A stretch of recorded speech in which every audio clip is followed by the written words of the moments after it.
Chapter 5. The Defeat of Ahamasura. Om Shri Ganeshaya Namaha. Shri Shiva continued the narration of the legend. The chief devas and other devas accompanying the munis rejoiced as if the asura was already dead. Devotees and followers of the Ganapatya path continued to sing bhajans of Vignapa, waiting for time to take its course. O Brahmins, one night Dhumravarna assumed a fearsome form, performed terrifying acts, and appeared in the dream of the Daitya king.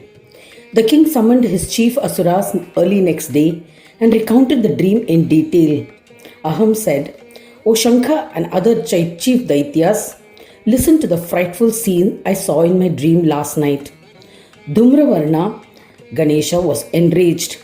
From his anger erupted a fire which destroyed our weapons and rendered astras ineffective.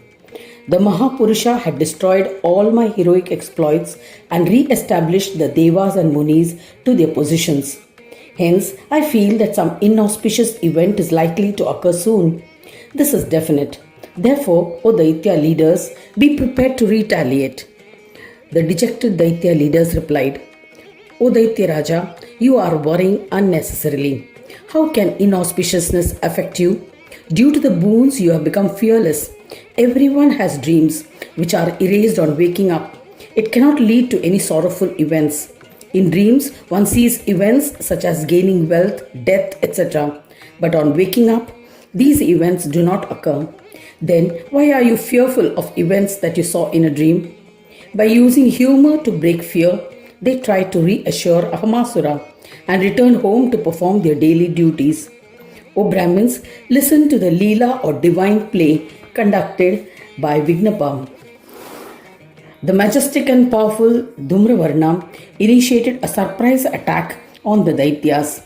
In modern times, this can be termed as blitzkrieg.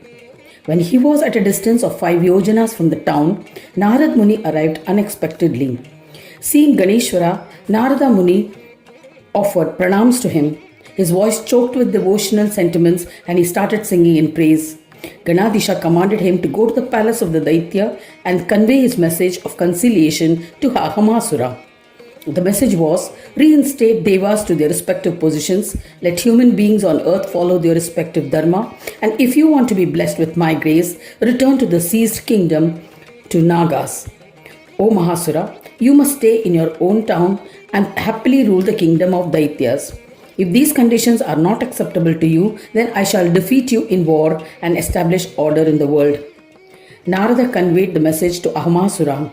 The asura was filled with wrath and replied, Go to Vigneshwara and convey my reply. I shall kill Dhumravarna as well, Devas, without doubt. I shall never obey his command. Narada returned to Gananatha and repeated the exact words. Hearing Narada's words, Gajanana was furious. Having resolved to kill Ahamasura, he picked up his weapons. Thereafter, Narada offered pranams to him and went to the Devas and happily recounted all the events. Devas and Munis armed themselves and went to Dhumravarna. They went up to him, offered pranams and sang his praise. They said, O Dhumravarna, please accept our obeisance. Grant permission so that we can wage a war with the Daitya. We are your servants and await your orders. Hearing their words, the mighty Dhumravarna, the one who loves his devotees, the Lord of devotees, said to his devotees, O Devas and the Lords of Devas, wait patiently, keep your distance and watch my miracles. You can watch how I kill the Daitya who has disobeyed me. Having said this, he released his weapon, the powerful noose, on the Daityas. It created innumerable nooses as it approached the Daityas, and within moments they had looped and tightened around the necks of the Daityas. The Daityas of the town and the neighboring towns suffocated to death. There was uproar in the town. The Daityas went to their king and explained the dreadful events.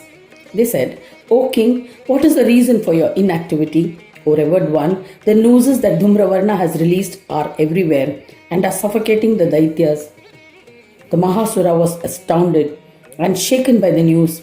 He was frightened. He said to his ministers, O Kala and other chief Daityas, my dream has come true. O Daityas, what will be our fate? I visualize an inauspicious future. Listening to the lamentations, his son Garva and Sreshta said to their father, "O father, why do you despair? You cannot be harmed. What harm can Dhumravarna, who is endowed with Maya, cause you? He is embodied and is biased to the Devas. We will kill him. There's no doubt about it. Now watch us exhibit our valor." Boasting thus, Garva and Sreshta, the sons of Ahamasura, intoxicated with pride, bowed to him and advanced to the battlefield with their ministers and warriors. They released a barrage of arrows on the Devas, but because of the brilliance of the news, they were rendered ineffective. The fire from the news was so scorching that they suffered burns. Terrified and distressed ministers and warriors fled in different directions to escape from the torments of the burns. The brave sons were furious and tried to shatter the noose with their swords.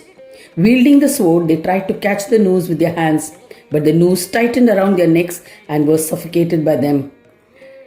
The noose tightened further, choking them to death. There was an uproar among the Daityas. The terrified Daityas fled shamelessly. A few among them went to Ahamasura and conveyed the unfortunate news.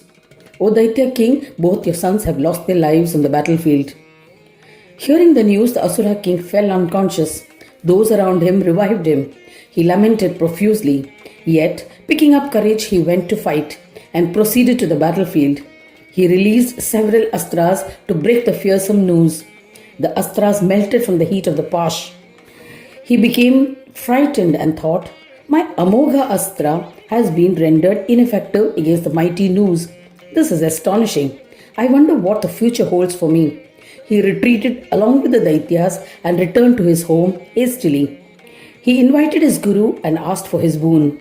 Thus ends the 5th chapter titled The Defeat of Ahamasura in the 8th Khanda of the Purana Upanishad, Srimad Mudgal Puran, describing the legends of Dhumravarna, dedicated to Sri Gajanana. End of chapter 5.